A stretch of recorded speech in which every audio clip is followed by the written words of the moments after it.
Live from the city that never sleeps. 17 miles from Madison Square Garden, New York City. It's America at Night with Rich Valdez, America's favorite late-night talk program, featuring interesting guests from around the world and calls from across America.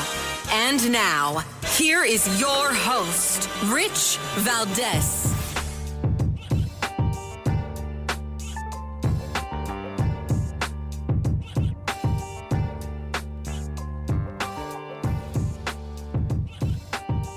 Hi there, good evening, and what's up, America? I am Rich Valdez, Valdez with an S, at Rich Valdez on all of the social media. And welcome. We're live, we're national, happy to be here with you. We're live and national this Wednesday, right? Is today Wednesday, Count? It's still Wednesday, all right.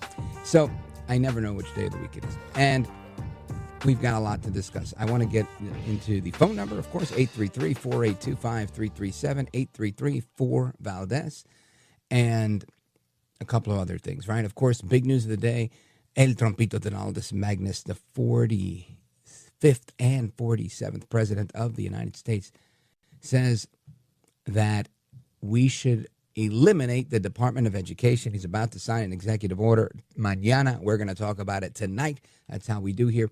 And I can't wait. I've been waiting for this since I heard Reagan teasing it when I was a little kid.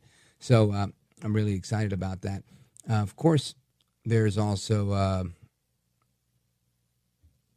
the ruling is in, right? The ruling on the Doge people. And it sounds like Trump won, right? Federal judge ruled in favor of the Trump administration today after a government-funded nonprofit organization filed a lawsuit protecting itself from ongoing destruction. Of course, that would be, I believe, something related to USAID called the USIP, the United States Institute for Peace, which filed a request for temporary restraining order yesterday, claiming that the Doge service, the USDS, the United States Doge service, had committed a literal trespass and a takeover by force of the Institute's headquarters building on Constitution Avenue. The organization also accused the Anti-Waste Initiative of ongoing destruction of their physical and electronic property. I mean, that's really something, right? Imagine that. Oh, my gosh. Anyway, so the defendants in the case have been and are at this time engaged in conduct that will cause the Institute irreparable harm, is what they're alleging, that will prevent the Institute from performing any of its lawful functions, and it's likely to utterly destroy it. Well, I think that is the plan. Right? The plan is always to eliminate or destroy, if you will, fraud, waste, abuse. I think that's how it goes, right? So anyway, that's that part of the story. Then there's of course, the elimination of the Department of Ed. Then you've got the phone call with Volodymyr Zelensky. Volodymyr Zelensky. And then all of the riffraff with Chief Justice Roberts. And again, this has been going on, right, the last couple of days in his comments today. I got to say, yeah, it's funny. Chief Justice Roberts, if you can hear this, or if one of your friends is listening, because we are on in D.C., and I know you live in that area, somebody please tell him. You should not say, well, we don't want to look political, and then make these statements and do them in a somewhat political manner, right? When you make a comment like the one that you made, and you don't do it to everybody, but you do it just to a select few, it comes across as favoritism, which can be viewed as political. So that's all I can say there. I think most of us, I don't want to say all because I hate to speak generally like that, but I think most people are very disappointed in Chief Justice Roberts. I know I am, because I think he just doesn't do the job right. He doesn't have the courage to take on what he needs to take on. Anyway, I want to get into a couple of comments before I get into everything else that's going on today, because this is a pet peeve of mine. If people ever want to know, how do I get under this guy's skin? Take notes. I'm going to teach you everything. It's when we ignore the truth, when we ignore the Constitution or whatever it is that we say we believe in order to be fanatical or sycophantic about something. For example, I got a text message today, not from anybody that comes on this program, but from somebody I talk to a lot. And they're telling me about, rumor has it that a certain foreign-born congressperson is going to be deported because of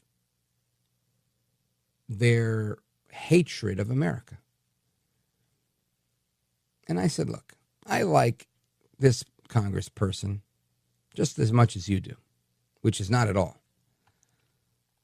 But I can't sit here and say that it's somehow okay or it's going to happen, right? That we are somehow going to arrest or deport or detain someone because they said bad things about the United States. Free speech has to remain a thing. It has to. And that's exactly what free speech does and entitles us to, is it allows for you and me to say things that may hurt other people's feelings or bother them or be unpopular, and vice versa. Right? They may say something about us. Right? This is why I think the courts have said that you can burn a flag as free speech. Now, it doesn't say you could steal somebody's flag and then go burn it. And I'm with President Trump on that, saying that, maybe you could say bad things about the flag, but I know that burning the flag is a good idea. It's just a very offensive thing, and it should be something that is an exception to that rule, in my opinion. But I don't know if I could support that legally. Yeah, I'd have to call people like the great one, Mark Levin, and figure out if that's something we could do. But I say all of that to say, just because we may not like a particular congressperson who is born overseas and they say things that we don't like, I can't sit here and say that's treason against the United States. It cannot be treason for every single thing that you don't like. And I feel like we've gotten so used to throwing this term around. And everybody wants to, well, that's treasonous. Oh, they should be locked up. They ought to be in jail. The amount of times I hear that, and the problem I have with it is that this is literally what they tried to do to Trump, right? That was their thinking. Oh, he ought to be in jail. Why? Because they didn't like what he said. They didn't like what he did as president. We have to look at the example, I think, that Trump has laid forth. Trump, yes, some heated rhetoric on the campaign trail. Lock her up, lock her up, lock her up. Matter of fact, even in one debate, he did that great mic drop moment where she's like, well, I'm glad you're not president. He's like, yeah, because you'd be in jail. It was great. Social media gold. But at the end of the day, with every single opportunity to lock up Hillary Clinton, Trump never tried. Right? And he's even been on the record saying it multiple times. I think it's a travesty for the government to put in jail a former first lady. Right? Because he has standards. He's an old school gentleman. So am I. And I'm not old school like he is.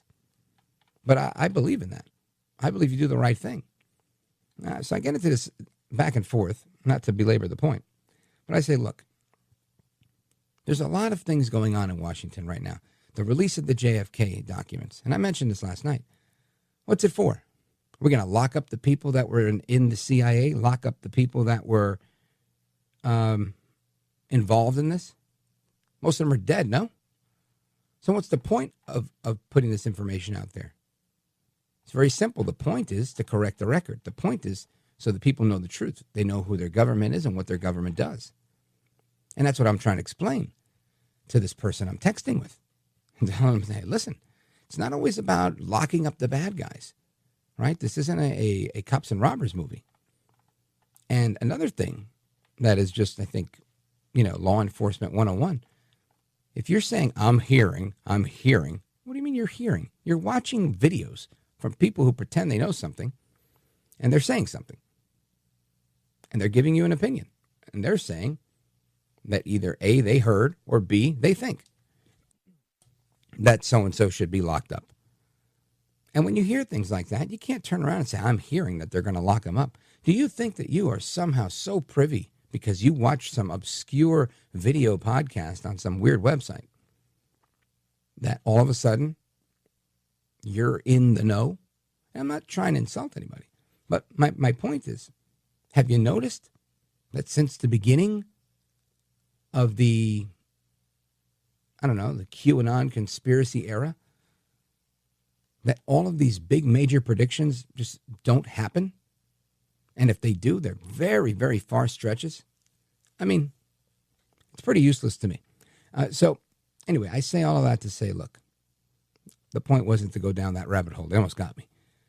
The point here is that if we know what we stand on, right? If we stand for something, we won't fall for everything. You have to stand for something. And if you're standing for the Constitution, you're standing for free speech, that means whether it's a member of the squad, whether it's a member of the Republican Party, a rhino, a conservative, a patriot, a MAGA person, a crazy lefty, they get to say stupid things that we don't like, and we get to say it back. And God bless America for it. Don't go anywhere. This is America at Night with Rich Valdez.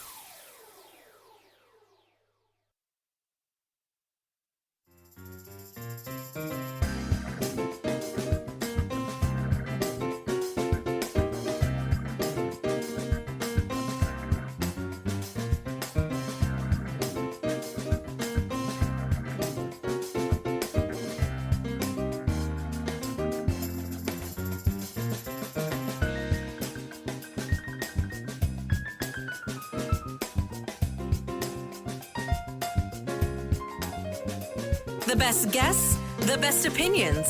This is America at Night with Rich Valdez. All right, amigos, welcome back. Rich Valdez live with you until midnight, in some places 1 a.m. And our phone number, 833-482-5337, 833-4-Valdez. And yesterday I mentioned to you that the Prime Minister of Israel had spoken. I didn't get a chance to play some of the audio. I do have a clip of that. But this, of course, is in response to what I mentioned the day before, which was that, as it was predicted by some of our guests on this program, the ceasefire was, in fact, violated by the Hamas terrorists in Gaza, or they were planning on doing it, and they were preemptively struck by the IDF with aerial strikes. So that continues. And of course, President Trump drawing several lines in the sand, reiterating, if we don't have these hostages, hell, there'll be hell to pay. So it looks like hell is coming to collect, and it doesn't look good. Now, I have a clip of Prime Minister Netanyahu explaining what he advises his Palestinian neighbors to do. Listen to this. Palestinian civilians should avoid any contact with Hamas terrorists. And I call on the people of Gaza, get out of harm's way, move to safer areas, because every civilian casualty is a tragedy, and every civilian casualty is the fault of Hamas. I thank President Trump for his unwavering support for Israel. Our alliance with the United States has never been stronger. To those who criticize Israel, I ask, what would you do if terrorists murdered and kidnapped your children? You would do what we are doing. In the face of pure evil, free societies have no choice but to fight. So I want to assure all our friends around the world, Israel will fight and Israel will win. We will bring our people home and we will destroy Hamas. We will not relent until we achieve all these vital goals. And we will not rest until we give our country a future of peace, prosperity, and hope. That, of course, Israeli Prime Minister Benjamin Netanyahu leading the charge there, and strong words, and I feel like he backs them up every single time. And you kind of have to, right, when you're constantly facing a barrage of attacks and you never know when the next one's coming your way. I want to get into that and overall the situation in the Middle East and why it's so important for the United States to continue their ongoing support of Israel. One of our favorites here, Josh Hammer, senior editor-at-large at Newsweek, and he's the host of the Josh Hammer Show. He's got a book, and the book is Israel and Civilization, The Fate of the Jewish Nation and the Destiny of the West. And I think this is a very interesting premise because many would argue that this is exactly the case, that if you go after Western civilization, in particular in the Middle East, where there's only one Western bastion that stands, right, in being Israel, what happens to the rest of the West if they're coming that hard? So I want to get into that conversation with Josh Hammer. Josh, welcome back. Rich, my brother, I appreciate you having me again. Thanks so much. Pleasure, bro. So let's dig into this. First, you heard Prime Minister Netanyahu with his comments on why they have hit Gaza again and what he's advising the Palestinians to do. Your thoughts? Look, Hamas had every opportunity in the world to prolong this ceasefire. I mean, they turned down deal after deal. They sought in disingenuous and dishonest fashion to extract ever more concessions well beyond that which, I mean, hold aside even Netanyahu. I mean, what Hamas is trying to do, the concessions that they're trying to extract was way beyond what the United States was willing to countenance, well beyond what everyone from Marco Rubio and Michael Waltz down to Steve Witkoff, what anyone in the Trump administration was willing to do there. So Hamas not exactly a fair negotiator here. I mean, Rich, who could have predicted, right, that this medieval Islamist death cult that is a U.S. recognized foreign terrorist organization, they're not exactly going to be the most honest brokers when it comes to a grand negotiation of this magnitude. So I always expected this. I never really for a split second held out any kind of hope that there would be a continuation, that there would be more hostages released, anything like that. The real question now at this point that I have is, will Netanyahu and the IDF finish the job and do what needs to be done? It's been going on for a long time. And the Biden administration obviously was in charge for most of that duration, a deeply, deeply anti-Israel administration, constantly threatening and at times actually holding up arms shipments, really just trying to nitpick and to control their military operations in an extraordinarily over-intrusive fashion. America doesn't treat any other ally like this. I mean, if Britain or France were to get involved in a war, the notion that the United States would be dictating like what city or square block you can go into, it's nuts. I mean, only Israel gets this standard there.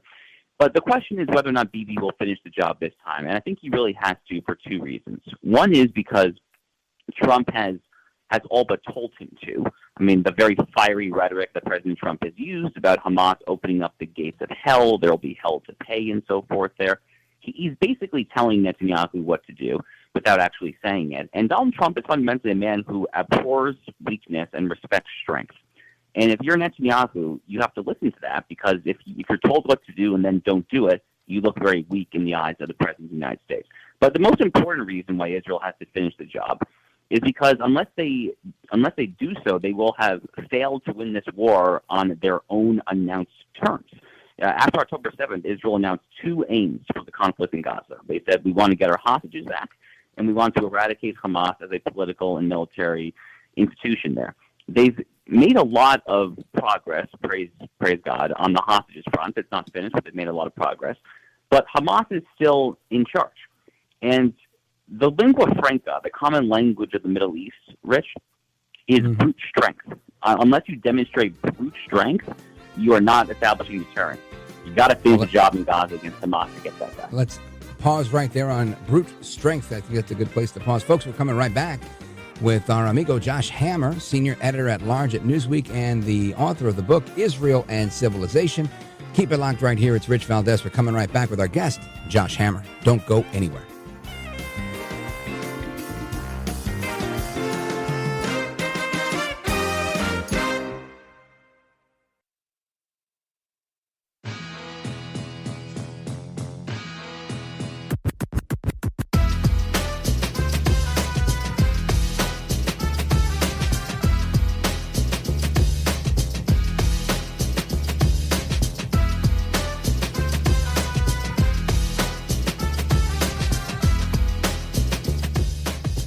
Listen to you, Rich, all the time. America at Night with Rich Valdez.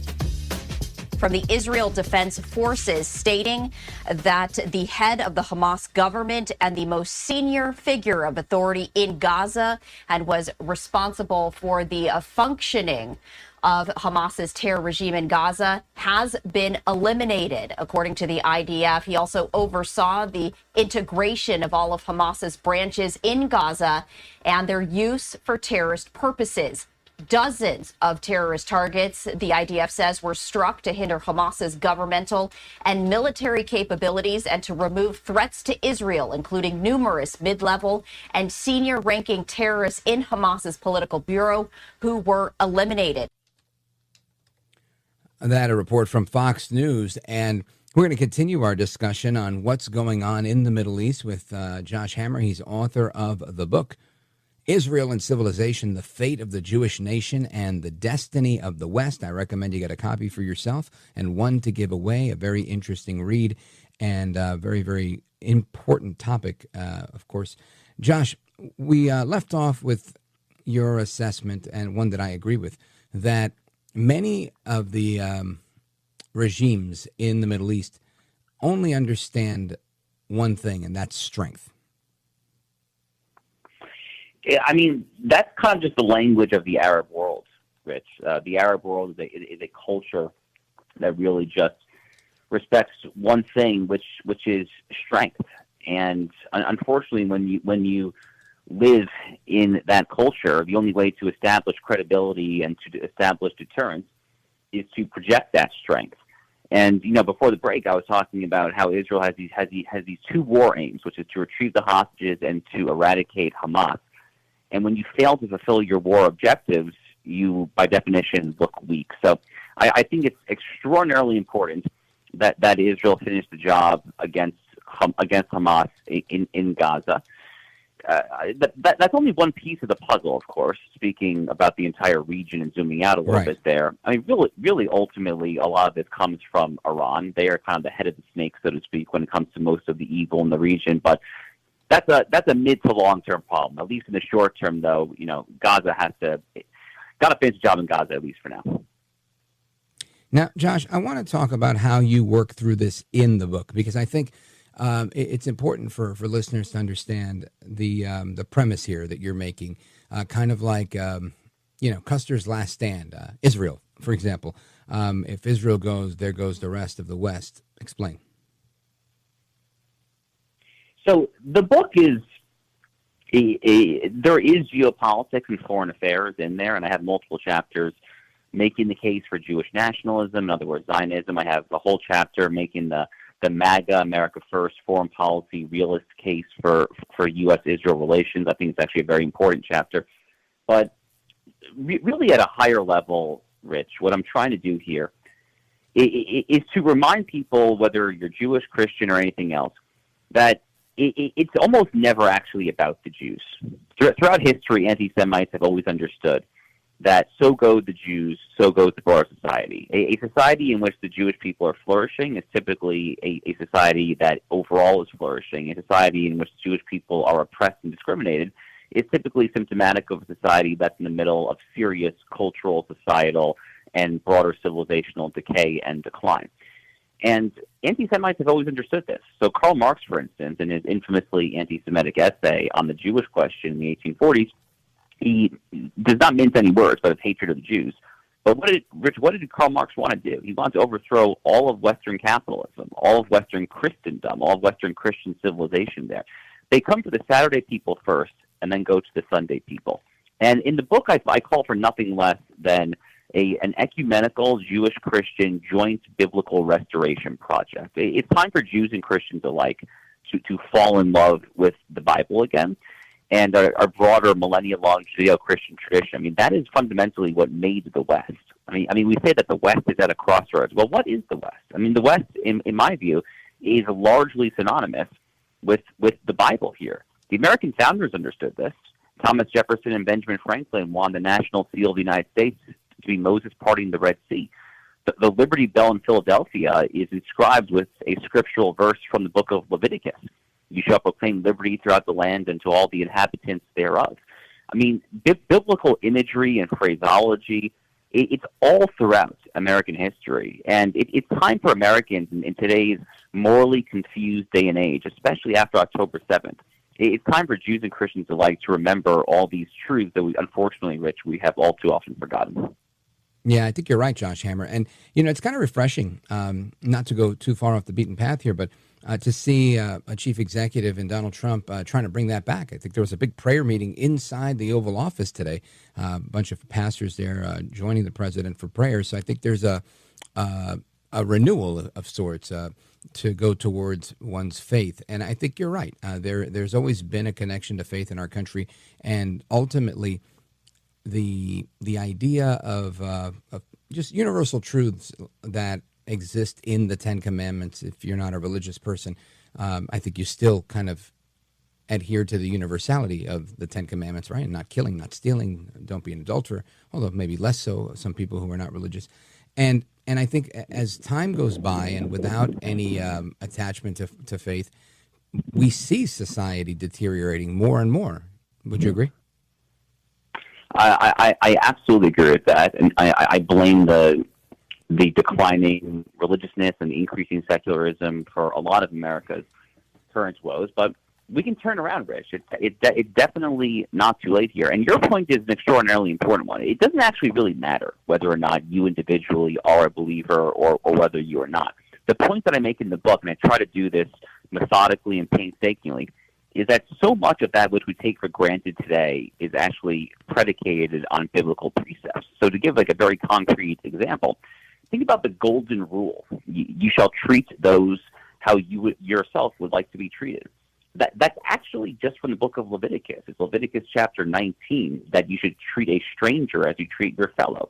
I mean, that's just one example. There's so many, but so much of what we do day to day in our normal human interactions, it all flows from this thousands-year-old tradition there.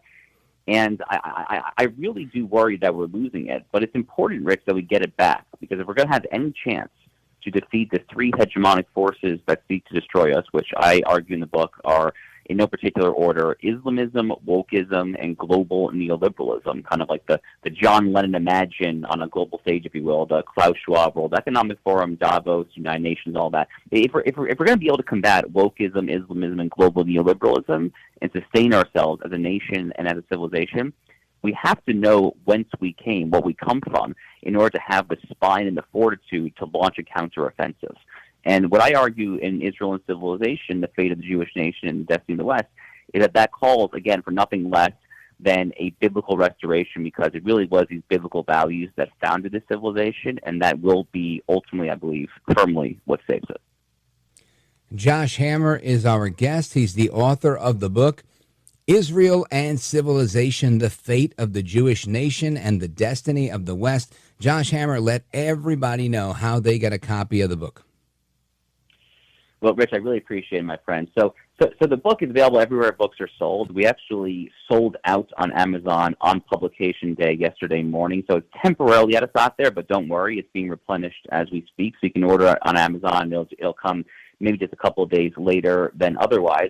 Otherwise, it's available at Barnes & Noble, Books A Million, wherever you get your books. So Israel and Civilization, the Fate of the Jewish Nation and the Destiny of the West.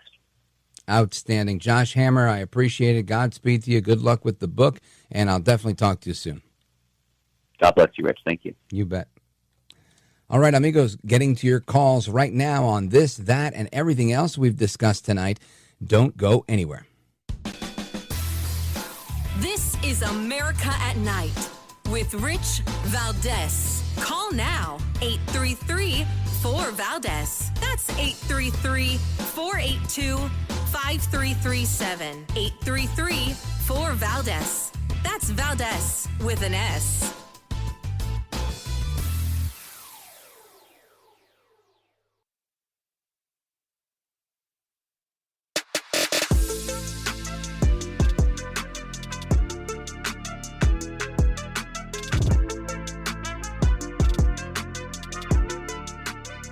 Call now, 833-4-VALDEZ. That's 833-482-5337. 833-4-VALDEZ. That's Valdez with an S. All right, amigos, welcome back. I want to thank everybody listening for doing a couple of things. I often ask you to check out the social media accounts for Rich Valdez, at Rich Valdez with an S, on Truth Social, on Instagram, on Facebook, on Twitter. And they're all growing slowly but surely. And I appreciate all of the interaction, including from the haters. You can keep it coming. And I wanted to thank you for also the number of 5-star reviews on the podcast. A lot of people have been leaving positive reviews, so I really want to thank you for that as well. And if you want to check out the podcast, you know where to go. richvaldez.com. That's Valdez with an S. And let us go to the phones, 833-4-VALDEZ. I want to go to Jim in Naperville, Illinois, WLS. Jim, go right ahead, sir. Hey, Rich, in your opening monologue, I think you mentioned something about the situation where a person is possibly not here as a non-citizen, as a member of Congress. And if that's the case, that needs to be investigated. It needs to be determined whether they are or aren't. If they married their brother to forge a document, to falsify their documents to get into this country, under any other circumstance, anyone that comes into this country and forges does it under false pretenses, okay, can be found out, especially if they're piping off at a college campus or on the halls of Congress, to push against American values. And if they highlight themselves, well, maybe the spotlight gets shown upon them, and then they get investigated, and then they get picked out, and then off they go. And they can make and we're all for free speech. I love free speech. That's why I love being an American. Okay, what's it saying? I'll die to defend it, right? Yep. And we all will. However, they can do it. They can have all the free speech they want in Somalia, okay, or wherever they came from.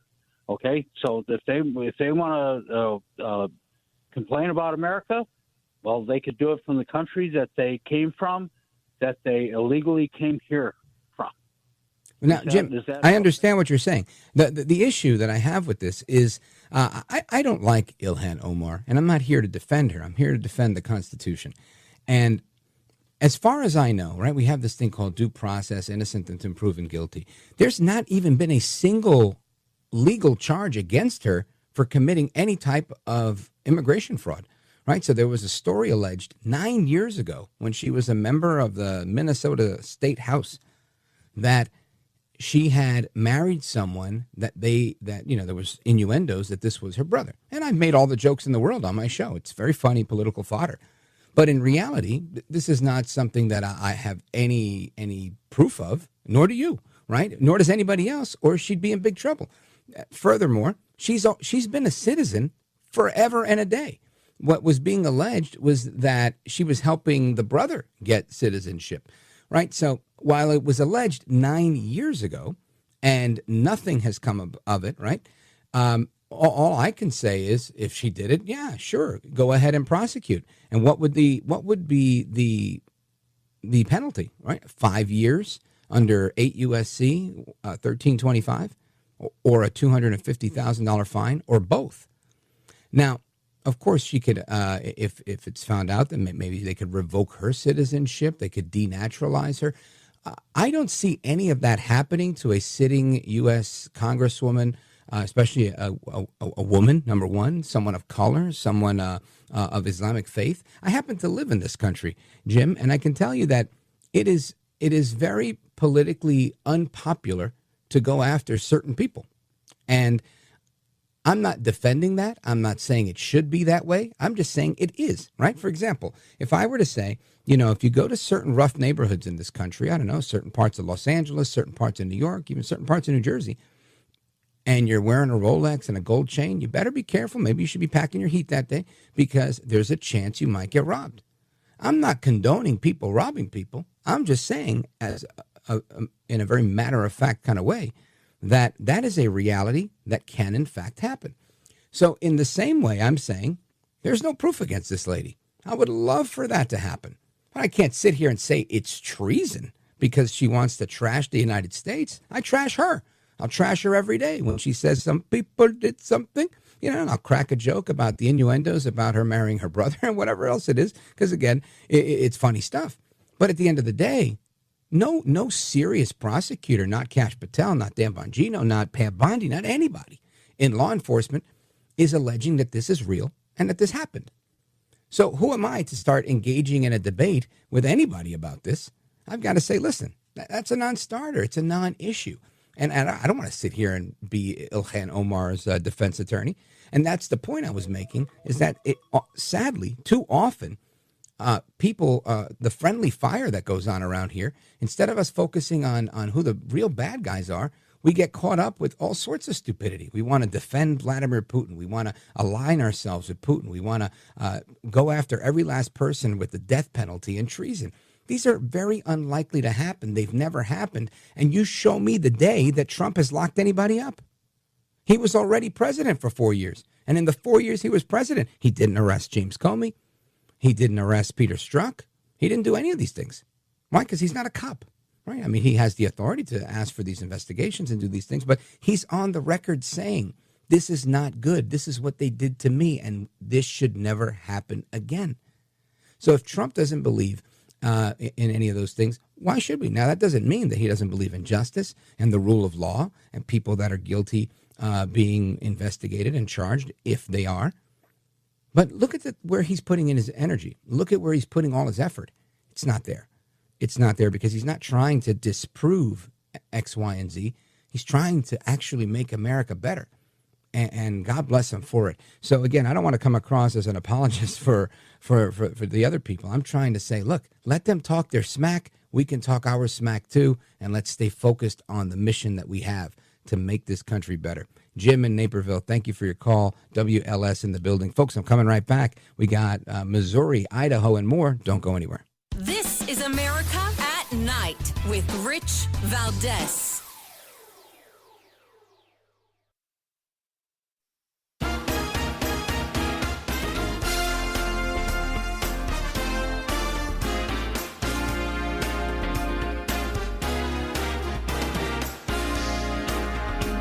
All right, amigos, welcome back. We continue our conversation with you all, the American people. Open phones across America. Let's go to Neosho, Missouri. KZRG, and check in with Dylan. Go for it, quickly.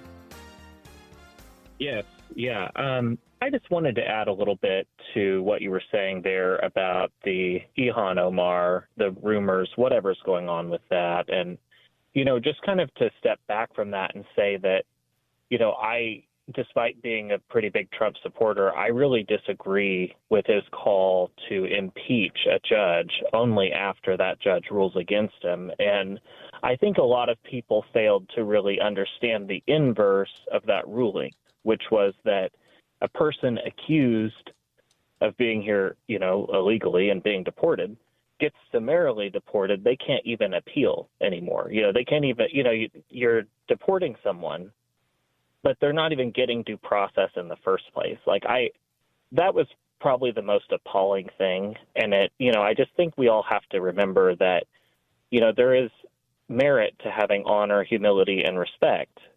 Right. I believe. I don't think you lose honor, humility, or respect by saying that you don't like the position of the judge and that you think he should be impeached.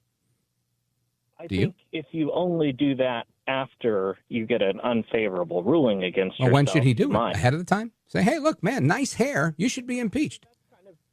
That's kind of my point, is that this is the same judge that ruled that his tax returns couldn't be released. This is the same judge that ruled that the Clinton emails had to be released. This is the same judge that said that work requirements for Medicaid were okay. But I get it. You don't agree with him. I just don't think we should put any limits on Trump's speech, the same way I don't want to put any limits on yours. Thanks for the call, my brother. I appreciate it. Folks, the music means we got to go, but we're coming back with another hour of amazing talk. But if you're in a part of the country where this show ends, then hasta la próxima. Take care, good night, and God bless you, America. I'm Rich Valdez. Everybody else, coming right back.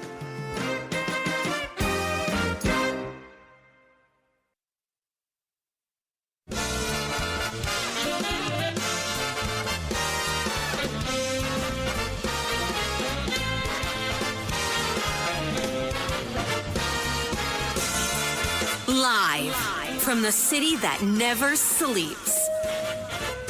17 miles from Madison Square Garden, New York City. It's America at Night with Rich Valdez, America's favorite late-night talk program, featuring interesting guests from around the world and calls from across America. And now, here is your host, Rich Valdez.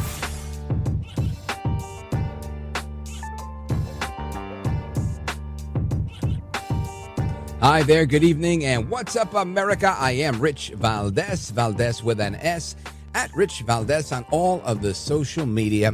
Welcome to the Wednesday night edition of the program. And, of course, our phone number. We are live and national, and we're taking your calls on all of the hot topics of the evening.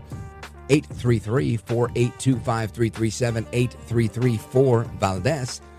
And El Trompito is scheduled to sign an executive order tomorrow. President Trump signaling that he will sign the executive order tomorrow to dismantle and eliminate the Department of Education. I can't wait. Been waiting for that since I was a little kid, and Reagan talked about that. Then we've got some other news going on. Of course, Trump taking some heat for his commentary about the impeachment of a federal judge, as well as the Chief Justice of the United States weighing in on things. And, of course, he's doing that because it's Trump. But when it's AOC, when it's everybody else, he doesn't care. Right now, I understand that the president is not a member of Congress, per se. But, come on, keep it consistent, Chief Justice, because I'm pretty disappointed with the Chief Justice anyway. And let's see. And we've got egg prices continuing to drop. Gas prices are also coming down. Pretty good stuff. Let's see who else we got here. Blah, blah, blah, blah, blah, blah, blah, blah, blah. I'm not into that one. And I think my main focus this hour is going to be education, the Department of Education, all that stuff. But plenty of other things to discuss. I'm trying to find out exactly which other things. I had them all lined up. But one of the things that I wanted to talk about for a couple of days now, and forgive me for doing this, my colleague and my good friend, Joe Pagliarulo, right? Joe Pags, talk radio guy, he's OG in this game. Very kind man. He was swatted. You know, swatting is the act of, calling SWAT or on somebody and then they get there, but, you're the good guy, not the bad guy, and puts you in harm's way. And of course, this is done not by somebody, that is a MAGA right-wing radical crazy, right? But one of the very sane progressive lefties out there. And this is not how we should do things, right? But that's what's going on. And I just, I haven't texted him or called him. I probably should have. But I've seen him on TV a few times talking about this stuff. And I just wanted to say, this is not cool, man. This is not political discourse. This is not free speech. This is an attack on someone. And when this happened, Kash Patel put something out saying, hey, look, we're not going to tolerate this stuff. And we shouldn't. The FBI should get involved. I'm looking at what Kash had to say. He said, I want to address the rising alarm. Hold on, where'd it go? It moved. I had it here. Hang on, bear with me. Nothing like, there it is. I want to address the alarming rise, in swatting incidents targeting media figures. The FBI is aware of this dangerous trend, and my team and I are already taking action to investigate and hold those people accountable. This isn't about politics. Weaponizing law enforcement against any American is not only morally reprehensible, but also endangers lives, including those of our officers. That will not be tolerated. We are fully committed to working with law enforcement to crack down on these crimes. More updates to come. That was, again, about 5 days ago when the FBI director put this out. And this is a horrible, horrible thing. It really is. I wish Joe and his family Godspeed as they, continue to move forward and push on past this. But just a horrible, horrible thing. Maybe I'll invite him on the show tomorrow if he has time so he could tell us a little bit about it. But really just sad state of affairs that this is what people are doing because they disagree with your politics. I'm here taking heat from my listeners and people that normally agree with me because I'm saying, look, we can't prove things about a certain congresswoman, we're not gonna, we're not gonna sit there and send her to jail preemptively. Meanwhile, the other side, they're happy to see me skewered. I got to stick with what I know is right. I can't stoop to their level, right? And that's just not how it works. So anyway, I just wanted to mention that because, it's very, very, very disappointing to see that. What else we got? Oh, the SpaceX people, the astronauts were brought home last night. I had a report on that from last night that I never played. Maybe I could play it for you now if the count will dig it up for us. But the two astronauts that were stuck for, 8 months on, I think, an 8-week mission. And they ended up being up there forever because they said they didn't have a spaceship. And then they got stuck up there because Biden turned his back on them. And El Trompito called up his buddy El Mosquito, not Mosquito, but Mosquito, being Elon Musk, saying, hey, do you got one of those SpaceX capsules around that we can borrow? And he said, yeah, we got to fire it up. Not firing up. Hang on, stand by. Give me another day. And they, at the second launch, they were able to get that SpaceX capsule up there and they were able to get these guys. Check this out. As you can see there on your screen, continuing to monitor progress of the Dragon spacecraft. And we're going to stand by for splashdown located in the Gulf of America off the coast of Tallahassee, Florida. And so splashdown, Crew 9, back on Earth.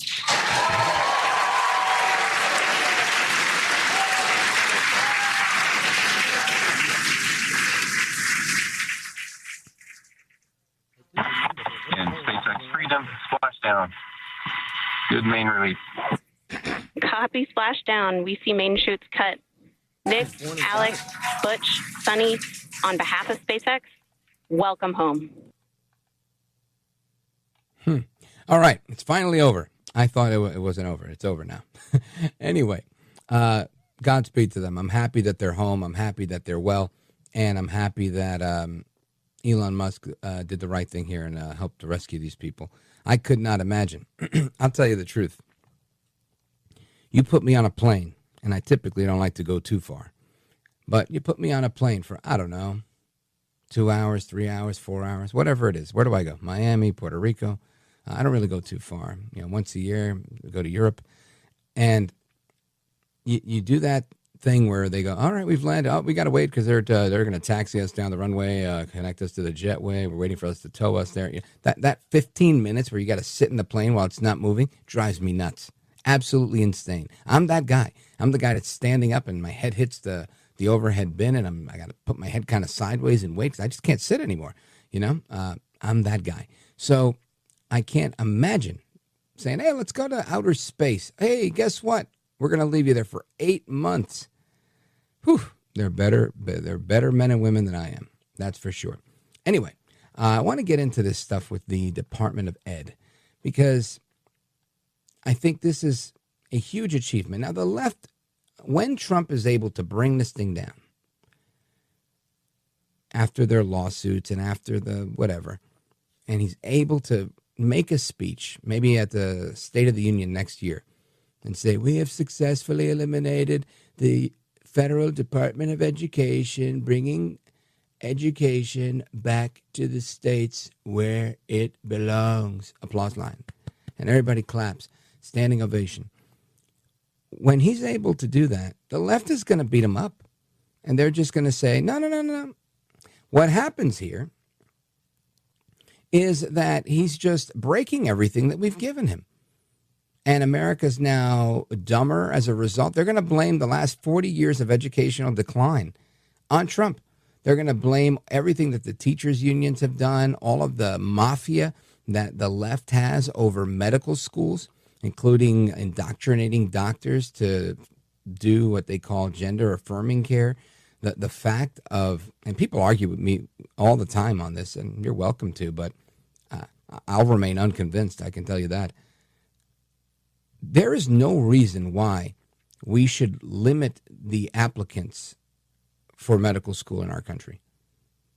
There are qualified Americans that are going overseas, not because it's cheaper or easier to get in, and in some cases it may be, but because they can't get in the United States, because medical schools are limited in the United States. They take X amount of people. And they'll turn around and say, oh, in the last 3 years, we've been taking more people. If there's a bunch of people, if they're telling you in America, we have this many doctors that are retiring, we have this many openings, we're taking in this many from India, this many from China, this many from Russia, this many from everywhere else in the world, the Philippines, and we're not taking them from America. As a matter of fact, you can't even go to school in America. You've got to go to school overseas. There's clearly a problem. Even if you increase the size of your class by 15%, maybe you need to double the size of your class. Ever think of that? Anyway, one of these days we'll get into a big talk on that, and I'll bring in the right team to discuss it, because that's one of the dumbest things I've ever seen. It really, really is. Anyway, I want to talk about this with somebody who understands this really well, and he's coming up next. Corey DeAngelis is scheduled to join us. Don't go anywhere. This is America at Night with Rich Valdez.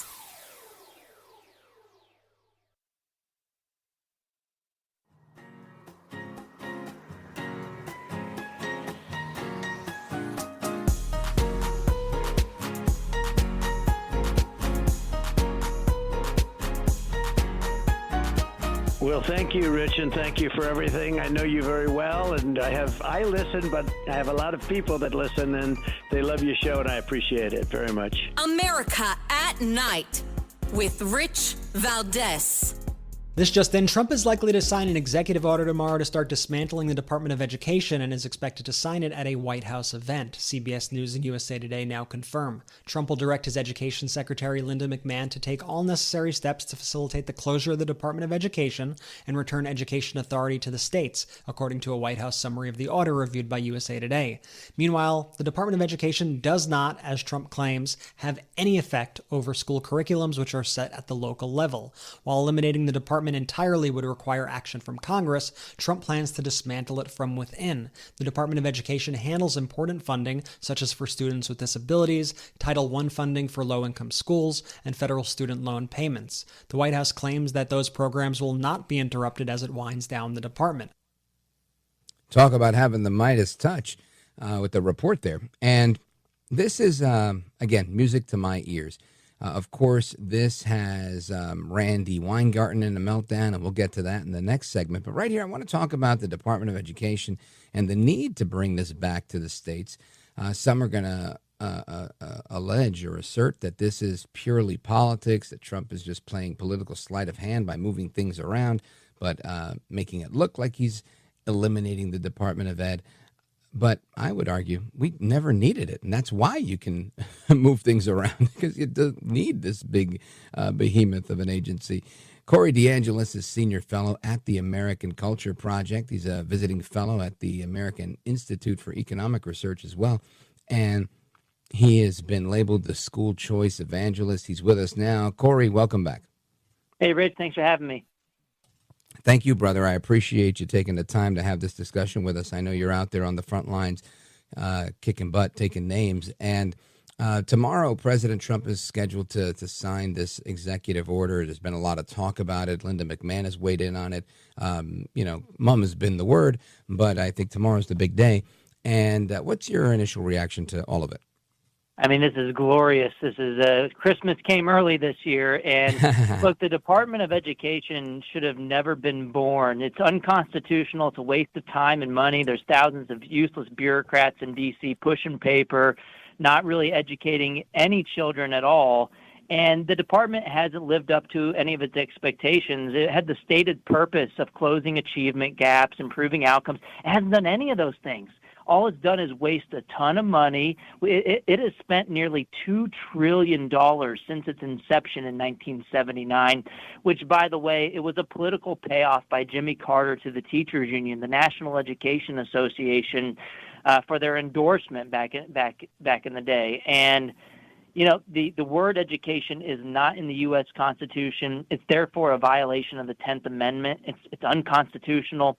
We should send education back to the states, and this is a fantastic day in American history to take a step towards sending that money back to the states, well, we'd actually have more money for education that way because you wouldn't be wasting as much of it on the bureaucrats in D.C. You'd have more money to go into the classroom, and you'd have more local control so those states could spend the money on their constituents as they see fit. And maybe some states will use it for school choice, like my home state of Texas.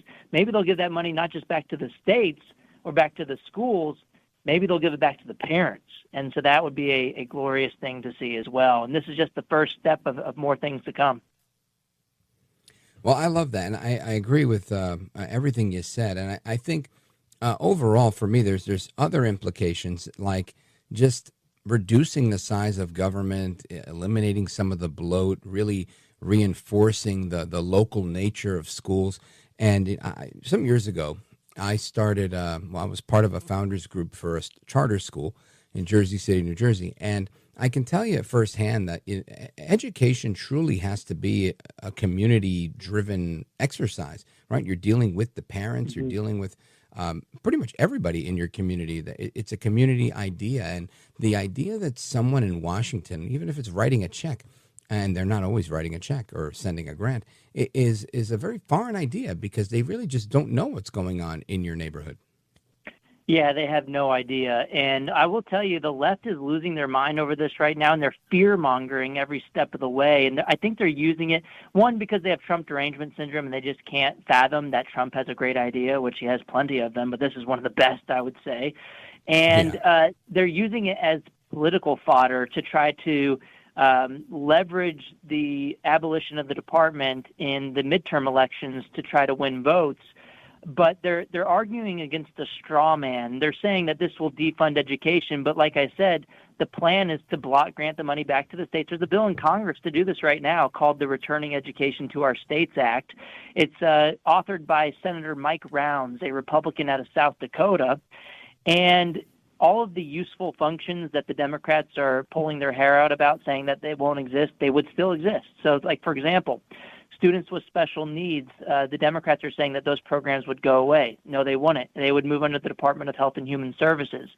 They are crying about Pell Grant scholarships for college. And whether you or I like those or not, this proposal is not so disruptive as what the Democrats would like you to believe. It moves Pell Grants under the Treasury Department. Things like civil rights protections, that moves under the Department of Justice. And so the Democrats can't argue against the real proposal that's on the table. That tells you that they're arguing against a straw man, and they're just trying to use this for political fodder against their political opponents. And Trump has a fantastic idea because they can't argue with the actual idea and the facts. So that's bad news for Democrats, and it's good news for Republicans.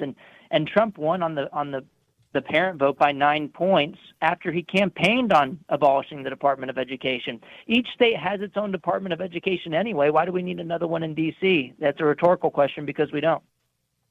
100% right, brother.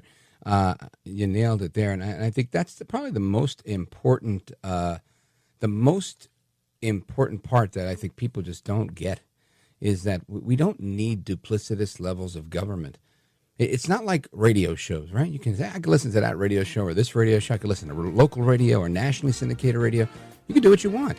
But in reality, nobody's charging you for that, right? The way they were charging you for federal government and state and local. Corey, stand with us. Stand by. I want to get back to you and discuss Randy Weingarten's latest meltdown. That's coming up right now at Corey DeAngelis. Don't go anywhere. I'm Rich Valdez.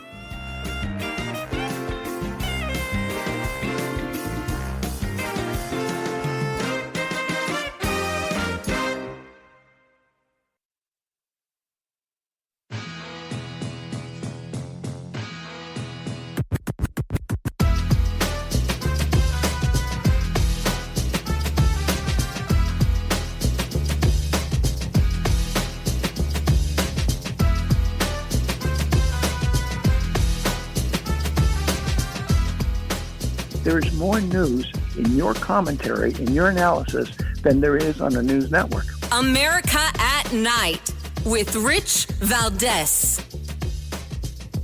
All right, amigos, welcome back. Rich Valdez keeping you company till midnight, 1 a.m. in some areas of the country, And I want to remind you to give us a call, 833-482-5337, 833-4-VALDEZ. We're continuing our discussion with Corey DeAngelis, Senior Fellow at the American Culture Project. And, Corey, I want you to listen to this clip. I'm sure you've heard it by now. I know you've commented on it in brief on social media. This is like nails across a chalkboard for many, but it is the president of the National Teachers Union, Randi Weingarten, a true communist sympathizer, in my view, weighing in on why it's horrible to eliminate the Department of Education. Listen to this. And when they cut half the people, it's like evisceration by 1,000 cuts. Yeah. So you want to do this? Have the fight with us in Congress. Let's make sure we get the issues out there. I'm so mad. I'm spitting mad about this because it's hurting the people who can't vote. Children don't vote. Let's not take away their opportunity. Now she cares about the kids. Where was she for the last 30 years? Corey DeAngelis, your thoughts? Yeah, why wasn't she mad about the school closures when places like Chicago had the schools closed for like 2 years? They were striking in 2022 because of COVID while their board members were vacationing in Puerto Rico. That's a affiliate union of the American Federation of Teachers, Randi Weingarten's union. Why wasn't she angry about her union lobbying the CDC to make it more difficult to reopen schools? Why wasn't she angry about the nation's report card showing decades of learning loss after those school closures? She's not angry. She's afraid. Her gravy train is coming to an end. She feels her power slipping away from her fingertips as we speak, and she doesn't know what to do. She's been so drunk on power for so long, she can't reverse course, and all she does is get on MSNBC every week and yell at them about how angry she is. But she's actually afraid, and this is great news. I mean, if Randi Weingarten thinks it's a bad idea, it probably tells you this is fantastic for the parents and families of America to abolish the Department of Education. Whenever she comes out against something, that is basically an accidental endorsement in favor of it. And so thank you, Randi Weingarten. You're actually helping our case by having a meltdown on MSNBC like once a week over this issue. I actually dedicated my book to her, The Parent Revolution, for all she's done to inadvertently advance school choice to homeschooling all across the America. Now she's helping us in the fight to abolish the Department of Education. So thank you, Randi, for being the best unintentional advocate for education freedom in this country. Outstanding. You know, I think that's spot on. And I think she's upset because obviously, you know, there's a lot of political power there. The teachers unions have had a lot of political power for a very long time. And it seems like a lot of that gravy train may be coming to an end. A lot of that political power will cease to exist. What do you think the implications of eliminating a federal Department of Education, and I guess many of those associated block grants that hit a lot of things, all of it won't go away, right? There's still going to be some money somewhere, lots of school lunch programs and all sorts of stuff like that, and student loans, and they're going to go through the Treasury and whatnot. But I'm hoping that we can eliminate some of the, you know, the fraud, the waste, the abuse, the pork that they use to hide their shenanigans. How much of that do you think we're going to see go away, and how much of it do you think will continue even though it moves to other departments? Yeah, I think we're going to eliminate some of the billions of dollars in waste. I mean, the Department of Education under Trump has already announced that they're coming after millions of dollars in DEI funding already. So the Department of Education shouldn't be funding indoctrination. It should be about the basics. It should not be about critical race theory, Marxist indoctrination. So, you know, Trump, even if he can't get it through Congress with the votes, you need a 3/5 majority to end a filibuster in Congress, meaning the Republicans have 53 votes. They have enough for a majority, but you need 60 votes to pass something through the Senate and Congress. So the department was created by Congress. It needs Congress to fully get rid of it. But I think the plan is that even if they can't delete it entirely, if they can't kill it off entirely, they'll at least try to give it death by 1,000 cuts to kill it from the inside. And we're seeing that play out already, where Linda McMahon is already getting rid of about 50%, about half of the department's administrative staffers. And so they weren't doing anything to begin with anyway. So that's money saved already, obviously. Funding these grants for diversity, equity, and inclusion, that's going to be money saved.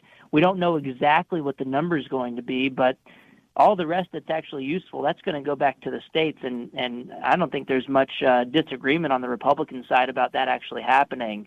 The money doesn't just disappear. It doesn't evaporate. And if we're honest, that's what's happening today. The money goes to D.C. It evaporates with these paper pushers, not doing anything, not educating a single child, and it gets lost. And it doesn't educate kids, and it doesn't help kids. And the proof is in the pudding. A lot of people have pointed out that President Reagan tried to get rid of it a long time ago, right after it was created. But the thing is, Reagan didn't have as much data as we have now to show it's an utter failure. Now we have decades of evidence showing that their time is up. It's too late. We gave you the opportunity to show your worth, and they haven't lived up to the expectations. It's been a disaster, and it's a great day in America that we're getting this news out of the White House reports that we're expecting tomorrow, that the president is going to try to sign. He will sign an executive order to take steps at abolishing this department once and for all. And so this is fantastic news. I agree. Now, what are your thoughts with respect to, I guess, the next step? Right, because a lot of these executive orders that the president has signed, of course, only are in effect while he's in office and whatnot. But there's also many of them that are, being codified into law.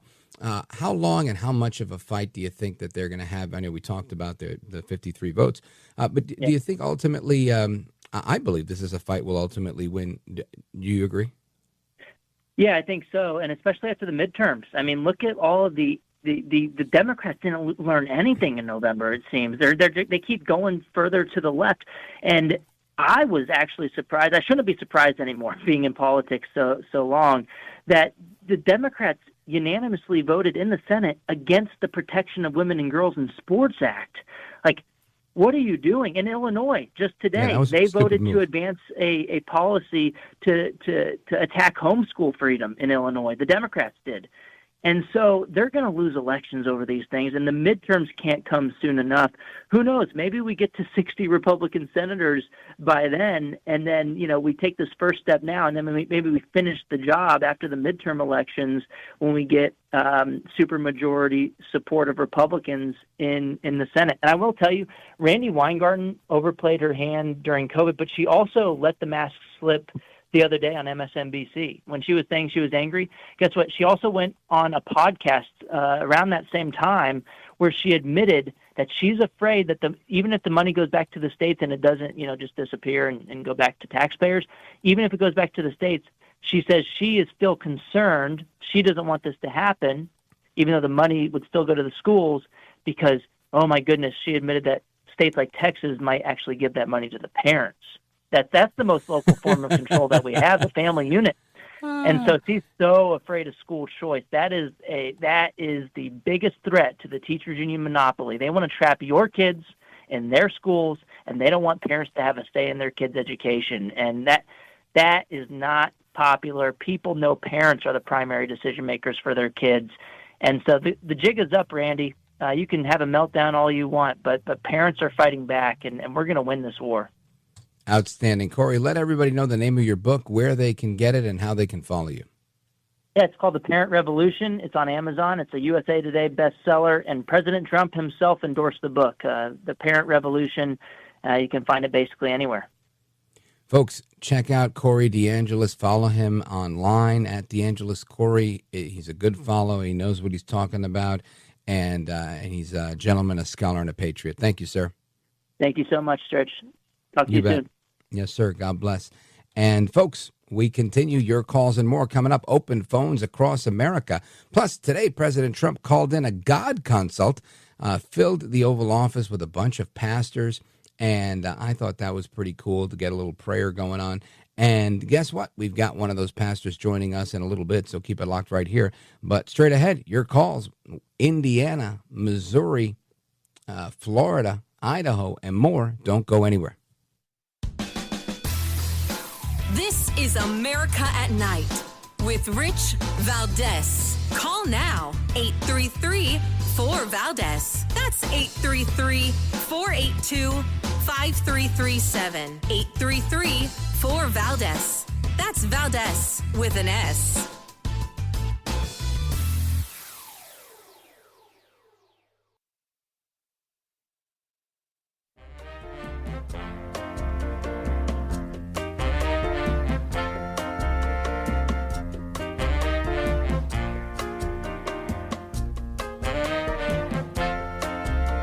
Kind of at the heartbeat of America. And you sit there in this radio studio, and suddenly you hear voices. Mobile, Dallas, New York, Miami. And there's kind of a conglomeration of America all in one room. Call now, 833-4-VALDEZ. That's 833-482-5337. 833-4-VALDEZ. That's Valdez with an S. All right, amigos, it's time for open phones across America. Time-honored tradition on our program. Of course, we let you guys sound off on absolutely everything that's on your mind. And let me see. I want to go over here to Martin, Lake of the Ozarks, Missouri, KRMS. Go right ahead. Yes, Mr. Valdez, thank you for the time. You were talking earlier before your guest was on discussing an unnamed individual within Congress. You were discussing the freedoms that we have in America, which, right or wrong, the Yes. Supreme Court supported the decision to be able to say, well, you can burn a flag if you want, if that's what you feel. You were touching on the important factors of that, and I think it's also very important that though we have individuals in Congress who may or may not like the United States of America, they cannot be allowed. It's not a matter of your rights as an American. They cannot be allowed to deconstruct the Constitution of the United States as we know it, because we are not a country of rights if that is the basis for why they want to be there. That's a very important aspect I'm adamant about as a conservative American, and I feel very strongly that we shouldn't allow people in Congress who ultimately have that goal in mind. There are some people that you could look at in Congress who may or may not support those ideas.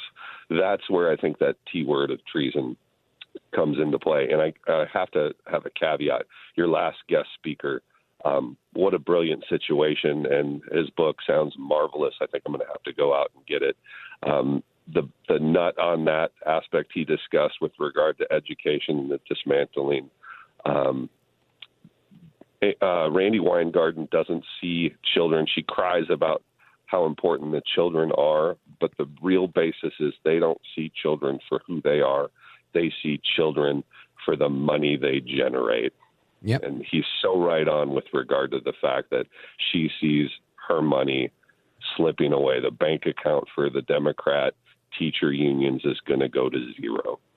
Thank you for your time, Mr. Valdez. I appreciate it. Yeah, no, thank you.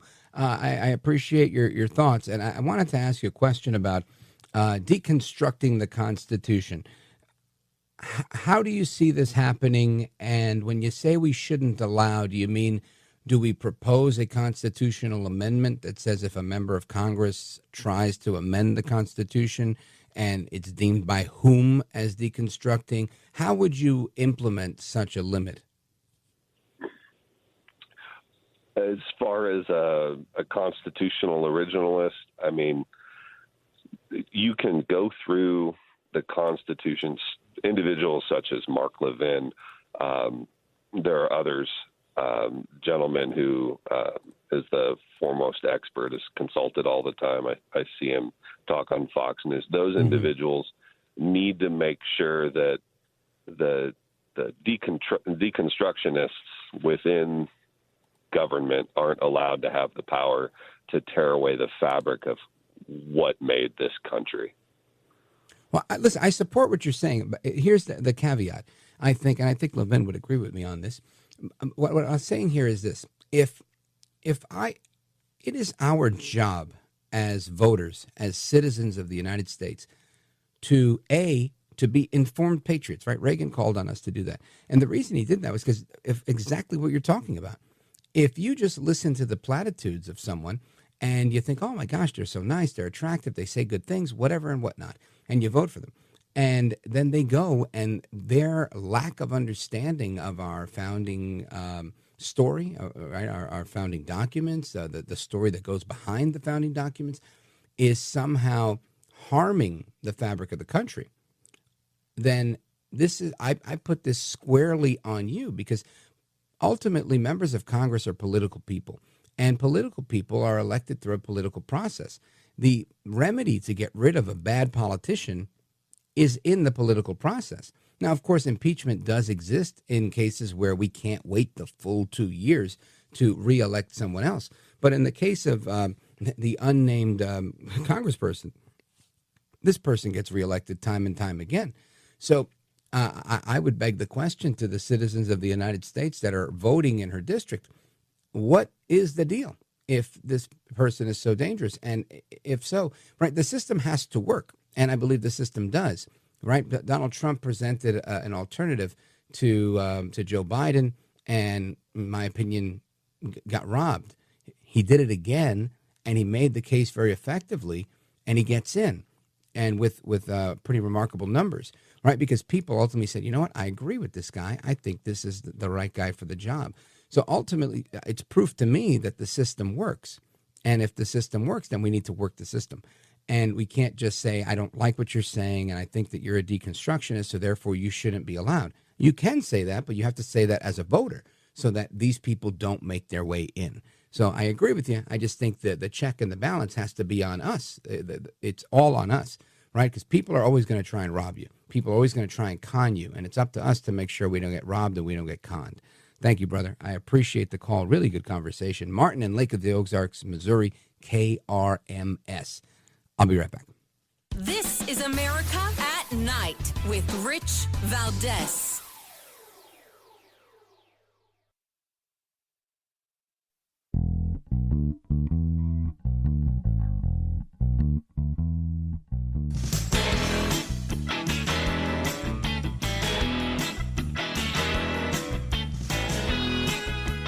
All right, amigos, welcome back. Rich Valdez keeping you company for another hour. If I'm off the air after this, it's because of your station, not because of me.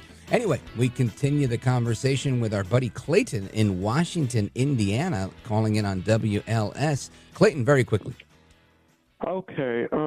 I want to say, for the benefit for those in Kentucky about the weather right now, there is a line of strong storms moving from Kentucky and Illinois and surrounding areas, and even parts of Indiana and Seymour are getting it as well.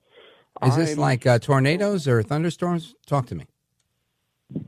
It's thunderstorms mainly, but they do have the possibility of producing damaging winds and isolated tornadoes and large hail.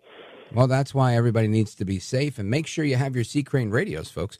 In the event of any power outage, seacrane.com/rich, always a good place to go to get one of those Sea Crane solars. Thank you, Clayton. I appreciate it. Washington, Indiana on WLS. And let's see. Eduardo, Tampa, Florida, with the win here. Go right ahead, sir. Yeah, good evening, Rich. I'll be brief. It was kind of funny seeing Nicolas Maduro from Venezuela getting angry about the detainees in El Salvador. Obviously, some of his people are over there. That's a shame, because pretty soon you're going to be out of power, possibly before the Trump administration is gone. So beware, Mr. Maduro. You've been forewarned by Eduardo. Brother, thanks for the call. I appreciate it. We'll get into that topic a little bit straight ahead maybe, or maybe tomorrow, because I want to pick that apart a little bit as well. I appreciate it. Our friends that are holding on, continue holding on. We're coming right back. We got more to come. Plus, we've got Pastor Robert Jeffress. He was in the Oval Office today, and he's scheduled to be with us at the somewhere in the next hour. So hopefully we're able to connect with him. Amigos, hasta la próxima. Take care. Good night, and God bless you, America. If this is the end of the road, I bid you adieu. But if you're sticking with me on richvaldez.com and on your local station, there's more to come straight ahead. Keep it locked right here. I'm Rich Valdez.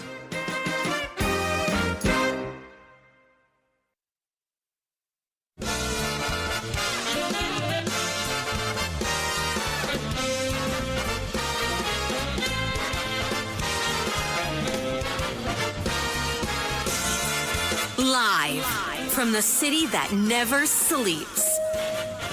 17 miles from Madison Square Garden, New York City. It's America at Night with Rich Valdez, America's favorite late night talk program, featuring interesting guests from around the world and calls from across America. And now, here is your host, Rich Valdez.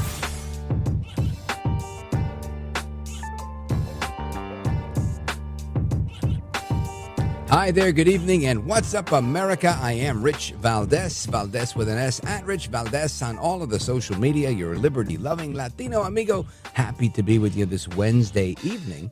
And we're live, we're national, and here's the number, 833-482-5337, 833-4-Valdez. I want to hear your thoughts on what's going on tonight. And part of what we're talking about is the potential eradication and elimination of the Department of Education by executive order through the signature of El Trompito Donaldus Magnus, the 45th and 47th President of these United States. And I'm looking forward to that. Of course, that would have to be codified in Congress, but I think that's a battle that we could probably win. That's one of the big stories today. Of course, there's also Israel resuming its ground offensive in Gaza. Trump held a phone call with Volodymyr Zelensky today, following his conversation with Putin yesterday, trying to put an end to this war. And, of course, calling in a consult from God, right? Calling in pastors from all across the country to pray with him and for him in the Oval Office, which, believe it or not, there were critics saying, there were not any black or brown people there. Blacks and Hispanics need not apply. It's like, it doesn't matter. Even if you're praying and you're Trump, they're like, what was that, an exorcism? I really couldn't believe all the comments I was seeing online. And it just goes to show you there's nothing this man can do where he's immune from criticism. And not that he has to be immune from criticism, but come on, praying? Jeez. Anyway, one of the pastors that was praying in the Oval Office is going to be joining us in a little bit, so we're going to get to that. We also have the Trump administration freezing $175 million in funding for the University of Pennsylvania because they've been letting transgender athletes compete on their swim team. And he signed an executive order saying you don't get no moolah shmoolah, like my buddy Curtis Leva says, if you engage in the DEI wokeness. So good for them on that one. That'll end up in court like a million other things. And then if he calls for the impeachment of a judge because he doesn't agree with the outcome, they'll criticize him for that too. So I say, hey, fight, fight, fight, right? That's what he said. I say it right back to him. Let's see what else we got. Then there was this story here. I'll get to this a little bit at length, but there's this guy who was directing a movie, and he gets a bunch of money to direct a movie for Netflix, and then he doesn't make the movie. He goes and buys a bunch of cryptocurrency. He buys a bunch of sports cars and pays off like his divorce fees with it. We're going to get to that story in a little bit because I just think that's crazy. And there's other stuff I want to get to. Here's an interesting one. In 1918, today in history, in 1918, the United States Congress passed the Standard Time Act, which authorized the Interstate Commerce Commission to establish standard time zones and daylight savings. So it's because of those guys. Before 1918, the sun went down at the same time all year long. Look at that. It wasn't like it is here. Around where I live, the sun goes down 7:30, 8 o'clock in the summertime. And then in the winter, it's like, 4 o'clock in the afternoon. It's pitch black outside. I hate that. I also hate seasons, for anybody who's interested. Some people love it. They're like, I love it. I don't love it. If I could wear a Hawaiian shirt or a T-shirt with sandals and shorts all year long, I would. I would love to. I have no need for pants or socks or shoes, for that matter. Not interested. That's why I'd like to move to Miami somewhere, maybe Puerto Rico one day, maybe for retirement. Anyway, amigos, we are going to continue with your phone calls and more in a little bit. We've got open phones across America coming up shortly. You know the number for that, 833-482-5337, 8334-VALDEZ. And we're going to get into a few things there. There's a clip of audio that I wanted to play for you, but it's honestly escaping me. Some days if I don't have enough coffee, I don't have enough memory. So you got to forgive me on that. But we do have a report on the big news for tomorrow from NBC News, Garrett Hakey, who is reporting that President Trump is scheduled to sign an executive order tomorrow ending the Department of Education. Check this out. I'm holding a copy of the fact sheet that will accompany this order when the president signs it tomorrow. It is the culmination of weeks of work from this White House and decades of work within the conservative movement that has long viewed the Department of Education as something of a boogeyman. The order directs the Secretary of Education, in this case Linda McMahon, to take every necessary step she can to facilitate, this says, the closure of the Department of Education and return education authority to the states. The White House takes some pains through information we've been given from a senior administration official to say things like Title I funding, student loans, and students with disabilities aid won't be touched in this effort. Yeah. It will take an act of Congress to ultimately shut down the Department of Education and transfer its authority back to the states. But the administration can take additional steps, like what they've already done, to eliminate positions within the department, fire career staff, and try to shift responsibilities elsewhere within the federal government. Yeah, that's kind of how that works, right? Right? If you have a job and they start firing half the workforce, the guy that takes the paper from the copier and then hands it to you and you staple it, guess what? It may very well be that you will now become the guy that gets the paper and staples it. And guess what? Maybe next go round, they'll say, did you know that our copy machine can copy and staple right in the copy machine? And guess who the next guy on the chopping block might be? You, sir, the stapler. So that's how things work, right? When you're looking for elimination of waste, that's waste.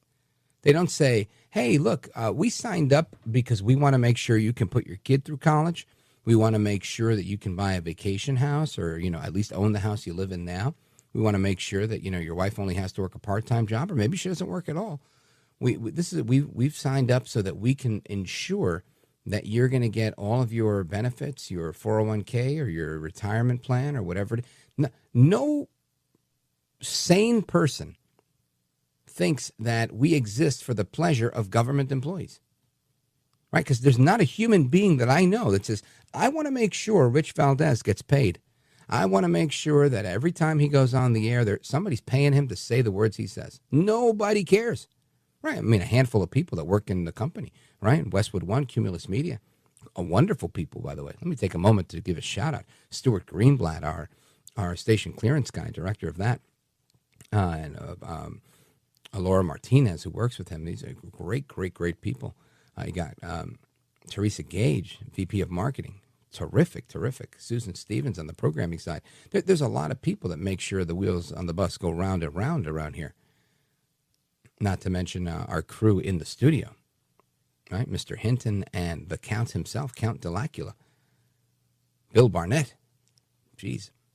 But these are, heavyweights, right? Doing heavy lifts every single day. But most people don't give a damn about me, and they don't exist for that. They turn on the radio because they want to be informed and they want to be entertained. And they're like, oh, I like that show, or I can't stand this guy. He never knows what day of the week it is. I'm supposed to listen to him, right? Whatever critique they may have for me. So why on earth should I look at things from the perspective of they're laying off people, they're laying off their families? I'm not trying to be crass. I'm not trying to pit myself against government workers. I just think that the government has been abused, beyond abused, forever and a day, and that has to end. And that end may not come quickly. It may take my lifetime, my children's lifetime, their children's lifetime, but that's a goal we need to work towards. Not just ending the Department of Education, but ending many government departments and making government very, very lean and helping people understand that government is, like Reagan said, I love Reagan. Government isn't the answer to the problem. Government is the problem. And when we figure that out, we'll be a lot better off. Keep it locked right here.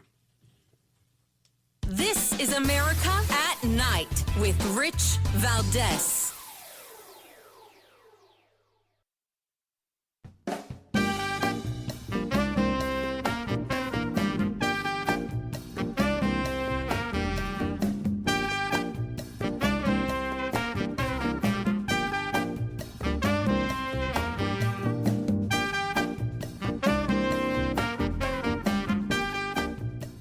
Mr. Call Screener, who is a budding radio star, by the way.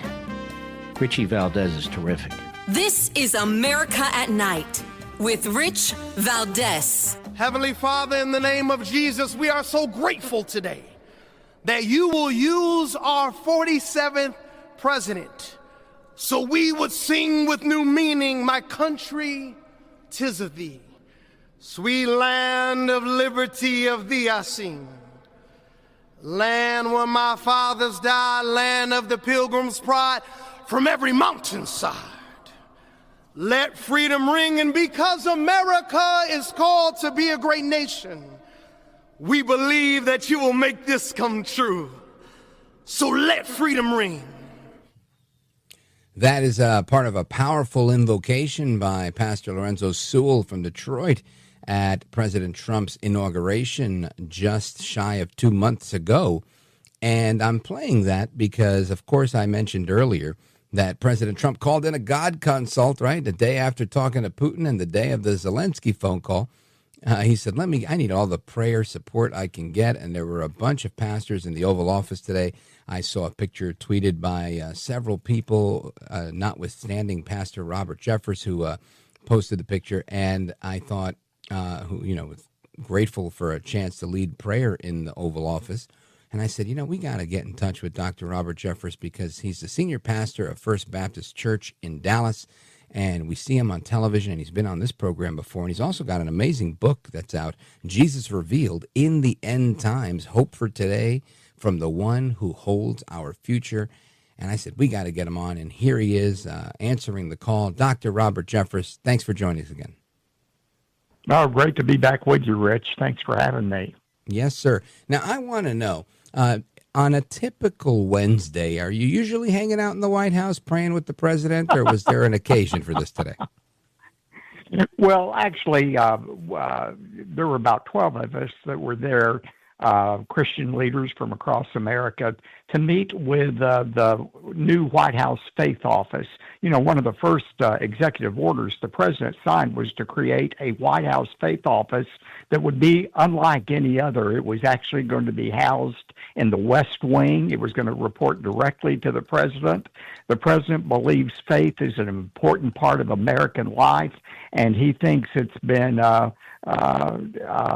de-emphasized and actually fought against by the previous administrations, and he wants to return faith to a vital part of our country. So they were getting our feelings about what issues we would like to see addressed, and then they said the president would like to see you all. And so we marched over to the Oval Office, and I was asked to say a few words on behalf of the group, thanking the president for his courageous stand against these leftist judges who are trying to ruin our country with illegal immigrants, and thanking the president for standing strong on that and for bringing faith back to our country.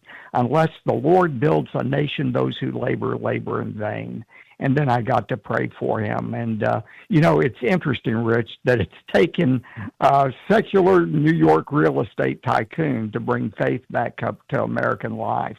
But that's how God works, and he's doing a great work through Donald Trump, I believe. I think that couldn't be better said than you just put it, Pastor Robert Jeffress. Really well put, and you're right.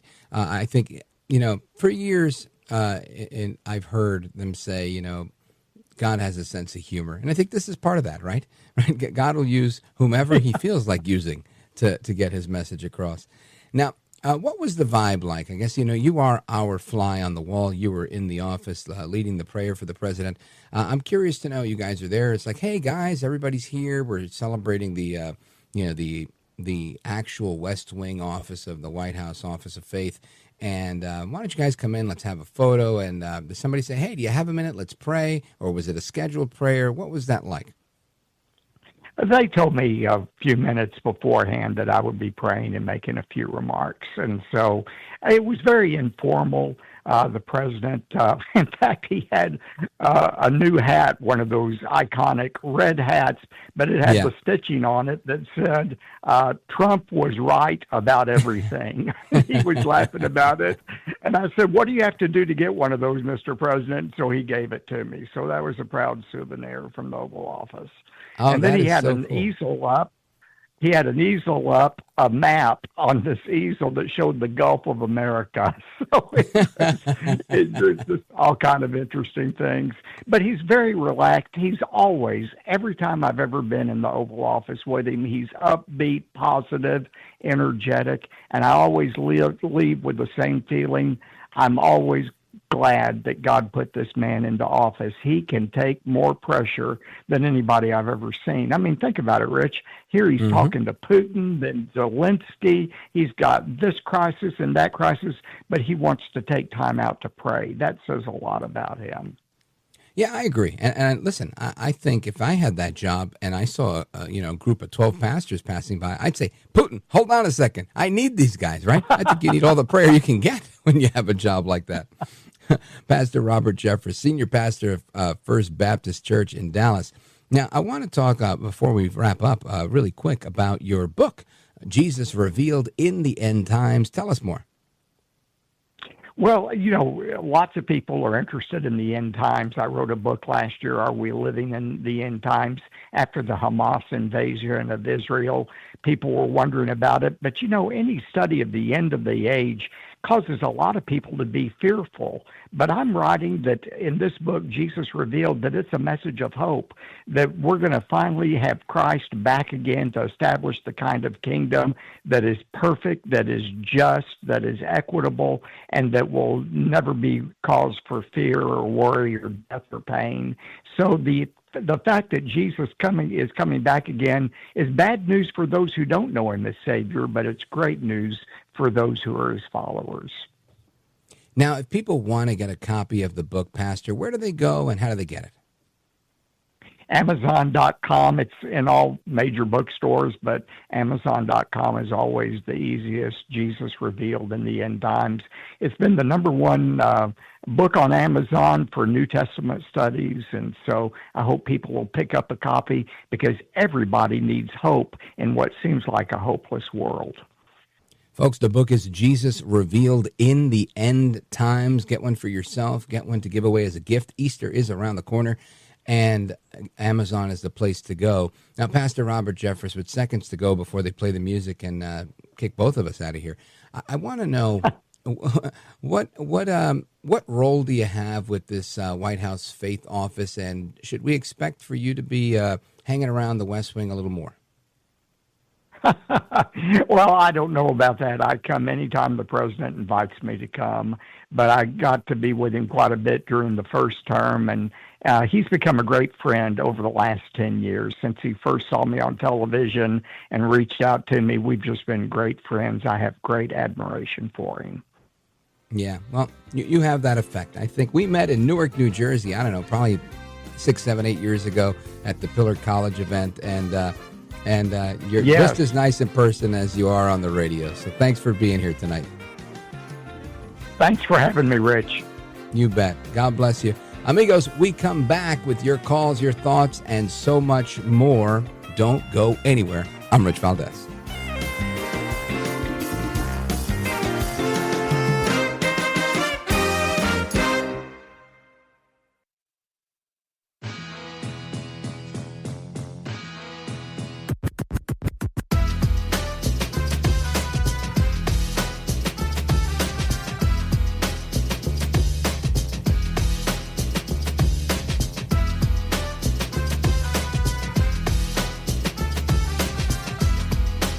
Now, 833-4VALDEZ. That's 833-482-5337. 833-4VALDEZ.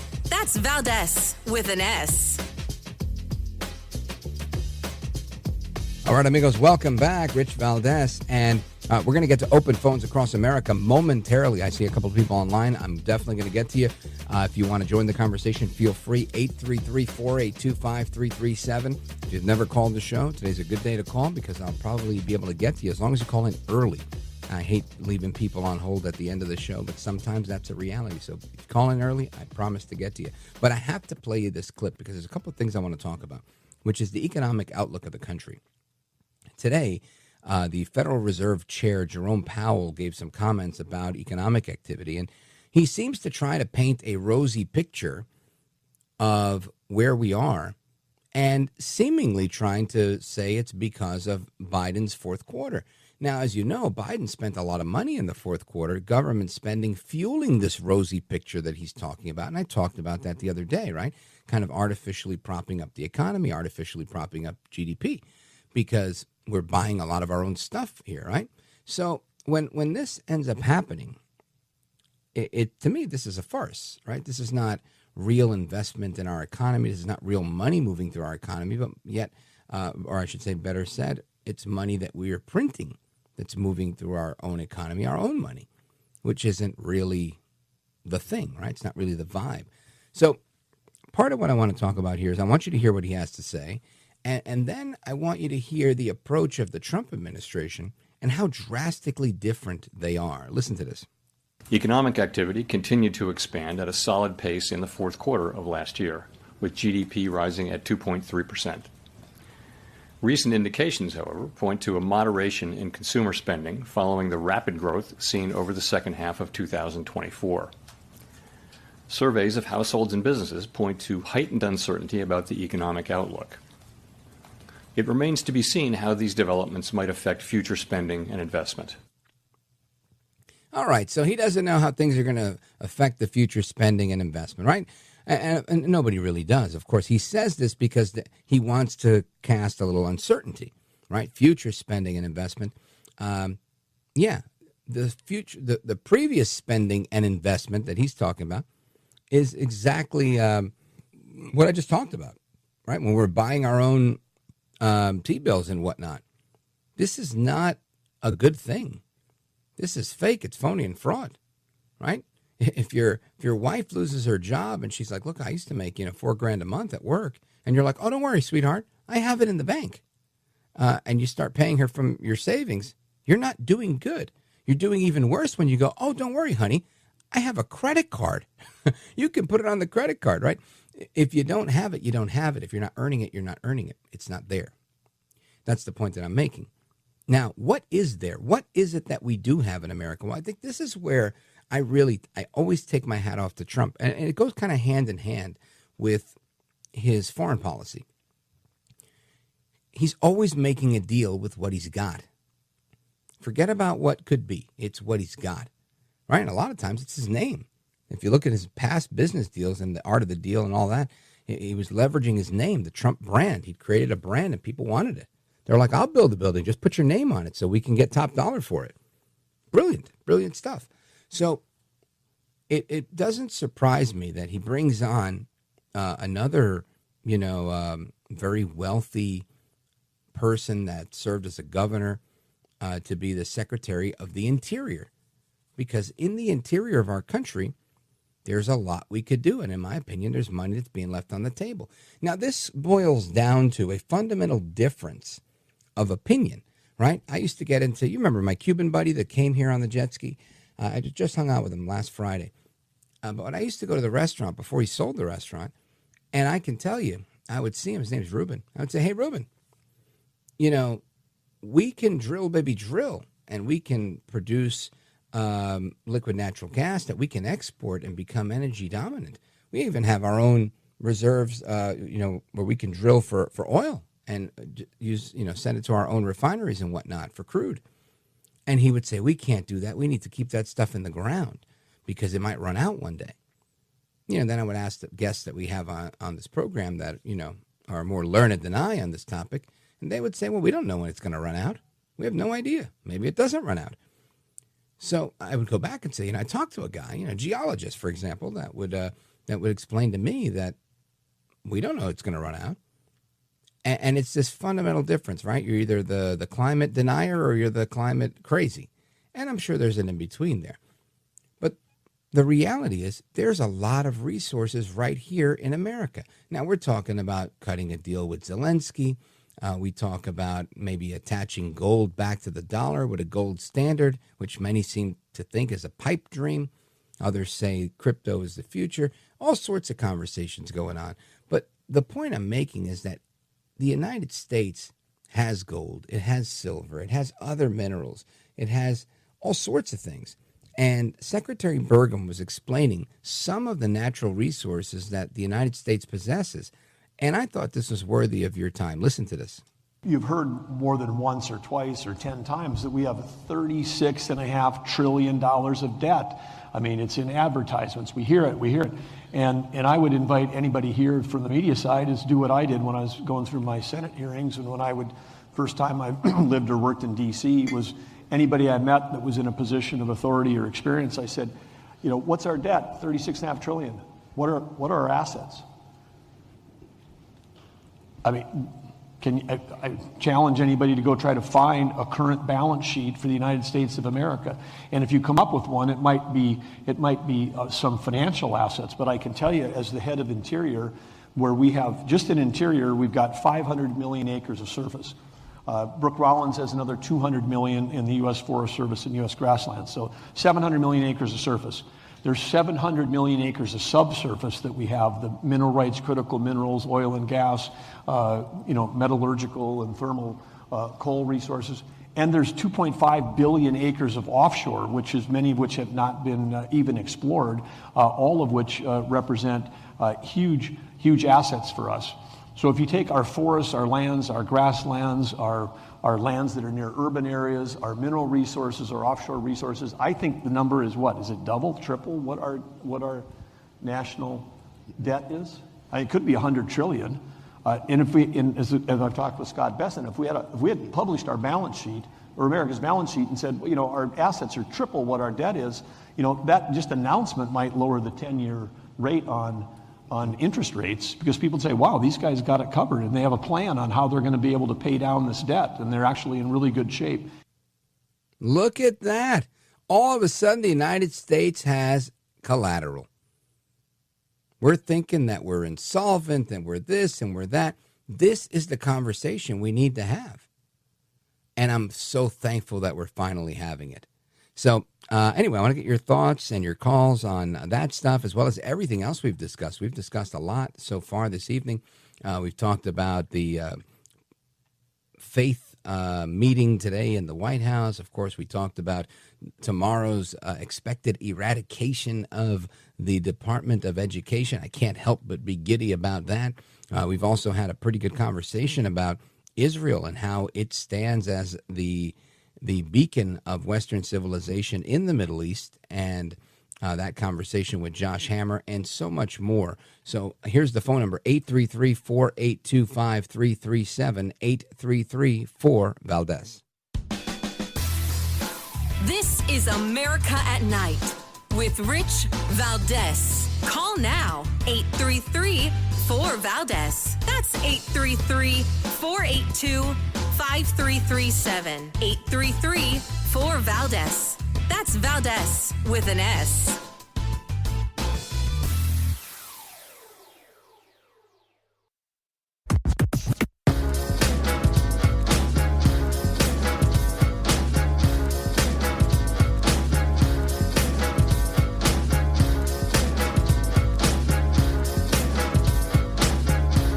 Call now, 833-4-VALDEZ. That's 833-482-5337. 833-4-VALDEZ. That's Valdez with an S. Do you think this is a good faith attempt to deal with anti-Semitism? Look, let's start. Columbia didn't do enough, especially in the early days, to go after anti-Semitism. I've spoken to Jewish students there who were vilified and even hit and hurt. And they didn't do enough. Having said that, what Trump does is he takes this blunderbuss. He just takes $400 million. We don't know why, where, when, who. Probably a lot of that $400 million goes to cancer research or Alzheimer's research like this at Columbia Presbyterian. A lot of it may go to helping educate students, and it'll hurt the 98% of students who never protested, even the Jewish students who might have been picked on. So this is outrageous. It's just aimed at the universities. If you have some instance where someone didn't do something about anti-Semitism and should have, go after that person or that group. But this is aimed at hurting universities, and I think it's spreading, and I think it's very, very wrong. Oh, my goodness. Somebody get the violin. Cry me a river, Senator Schumer. Are we really saying it's very, very wrong? Very, very wrong. It's very wrong. $400 million. Columbia University can't afford $400 million? Are you kidding me? Have you seen their campus in Manhattan? Come on. They shouldn't be getting a dime in federal money, in my opinion. A dime. They already get pass-through dollars for any of the students that qualify for Pell Grants and whatnot. This is a school for the affluent, and those that are not affluent have every ability to go to school, from scholarships to their endowment that can support such a thing. Columbia is not the school. Trust me. It's not the school that's starving or hurt in any way. So that's my thought on that. I want to get your thoughts. Let's go to Brody in Pittsburgh, Pennsylvania, KDKA. Brody, go for it. Oh, my goodness, I'm honored. I waited a long time. Your producer said, "Are you still there?" I said, I would wait to talk to Rich Valdez a long time. I would wait to talk to you for 3 hours. Very kind. Chuck Schumer before me. Oh, my goodness. I have Jewish people on my mom's side of the family. He seems like a self-hating, he's supposed to be a Jewish person. He doesn't really seem like it. And I just don't understand why we're in this predicament now of bringing anti-Semitism up all the time now. Why Kamala Harris said you're on the wrong rally when someone said Jesus is Lord. The Jews and the Christians really need to stick together with this whole thing, because it seems like the Progressive Party, the liberals, the progressives, the far left, the Democrats are imploding. They just look really bad. And I hope the whole country is listening, because they are. We need to come together and understand that Judaism has every right to exist, as Islam, as Christianity. But it seems like the people are really, really, really attacking Jews again. I don't understand it. It's really a strange thing. All these statues came down in 2020, defund the police. What is going on? It's really nice that you talked to the Reverend before, but I'll tell you what, Godspeed for Israel, and also for Netanyahu fighting back. Israel will never, ever be defeated. I just want to let you know that. I mean, I would go over there and fight for them. I would fight for my country here. We have to really take a stand now. The good people are the good people, and the bad people are the bad people. And that's all there is to it. We got to drain the swamp, sir. What are your thoughts on that? What say you, sir? Well, thank you, Brody. I appreciate the opportunity to chime in here. And let me say, I thank you for everything you said.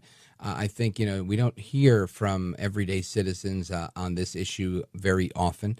And I'm with you. I may not be going anywhere to fight. I'm fighting right here from this microphone.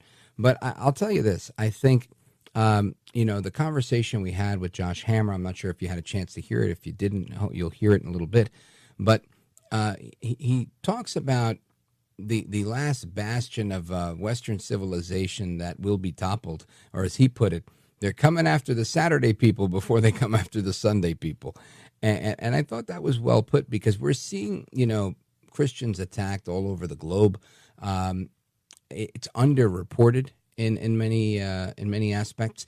And this is something that we should pay attention to. I also think that there is at least from my perspective, right? Anecdotally, Brody, I'll say that I observe culture pretty regularly. By no means am I an expert on anything, but I observe this stuff.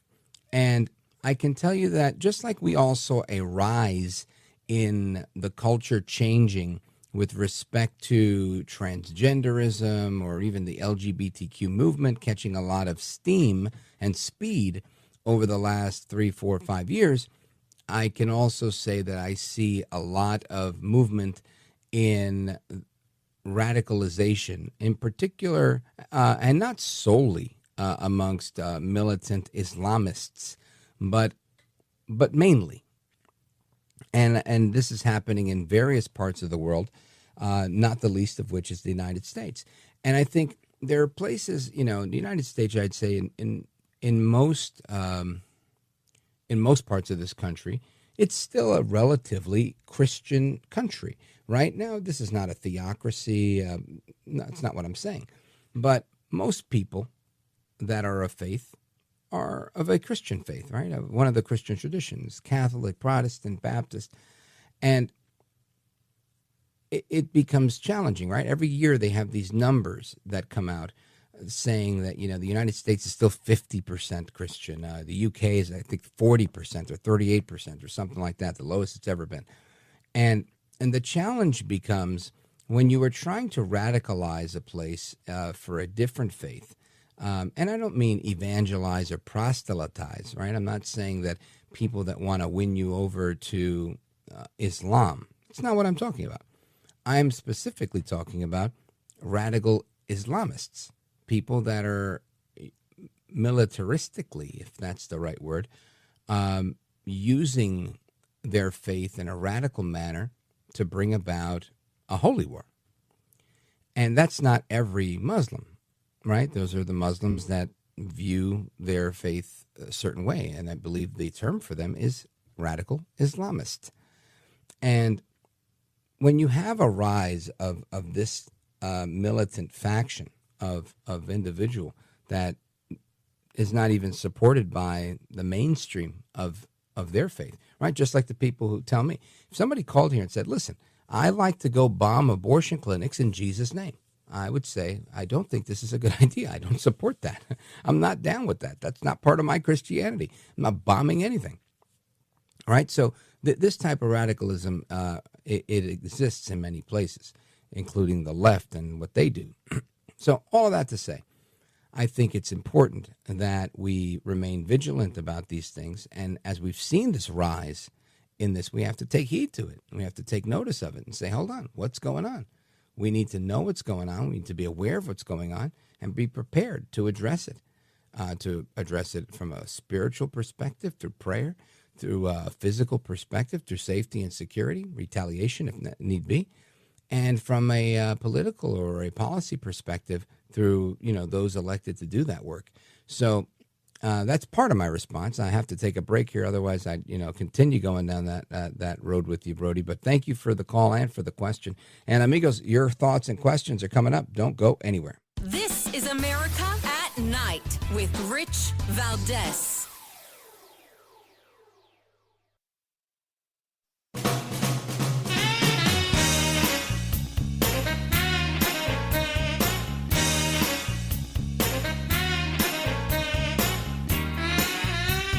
All right, amigos, welcome back. And I want to go to my buddy Jerome in Charleston, South Carolina, WTMA, to see how he disagrees with us tonight. Jerome, quickly. I love me some smell of tariffs in the morning, as Robert Duvall once said in the movie Apocalypse Now. Tariffs are our friends. We love tariffs, and we must keep drinking the Kool-Aid every day. Do you drink your Kool-Aid every day like a good little Republican, Rich? I'm sure that you do. If you listen to the show, I've been critical of tariffs many times, but I think the way Trump is using them, they're working well. Yeah. It's only a matter of time. Down goes the economy. Down, down, down. Or free trade really becomes free again. Thank you, Jerome. I appreciate it. Shout out to WTMA and everybody in South Carolina. And amigos, hasta la próxima. Take care. Good night. And God bless you, America. I'm Rich Valdez.